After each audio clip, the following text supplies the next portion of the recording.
మరి మనతో మాట్లాడడానికి ఆయన ఇష్టపడుతున్నాడు. మన దేవుడు మాట్లాడే దేవుడు కనుక ఆయన మాటలను మనం వాక్యం ద్వారా నేర్చుకుందాం.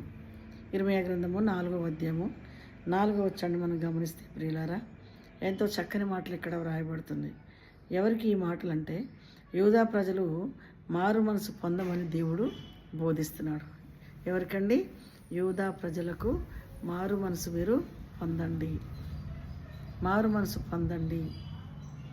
నిజముగా మారు మనసు అనేది మనకు చాలా అవసరం. నూతనమైన మనసు దేవుడు కోరుకుంటున్నారు. ఈ ఉదయం దేవుడు యూదా ప్రజల్ని మీరు మారు మనసు పొందండి అని వాక్యం ద్వారా వారిని మాట్లాడుతున్నారు. మనతో కూడా ఈరోజు క్రైస్తవులంగా మనకు మారు మనసు అనేది చాలా అవసరం. ఏమంటున్నాడు? అవిధేయులైనట మానుకొని మీ దుష్టక్రియలను బట్టి ఎవడను ఆర్పివేలంతగా నా ఉగ్రత అగ్ని వలె కాల్చకుండానట్లు యూదావార్లారా, యెరూషలేము నివాసులారా, యెహోవాకు లోబడి ఉండుడి. ఇర్మీయా తన ప్రజలతో దేవుని ద్వారా వాక్యాన్ని, మాటల్ని అందిస్తున్నారు. ఏమని అంటే, అవిధేయుల ఇండుట మానండి. అవిధేయత వల్ల అనేకమైన ఆశీర్వాదాలను మనం దూరం చేసుకుంటున్నాం.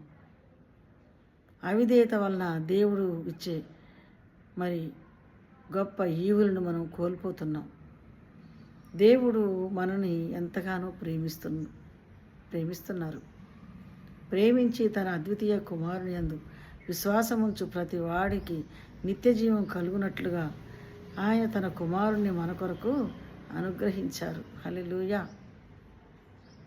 మన అవిధేయ స్థితి నుండి మనకు విడుదల కలుగునట్లుగా ప్రభువైన యేసుక్రీస్తు లోకానికి వచ్చి విధేయత అంటే ఏమిటో నేర్పించారు.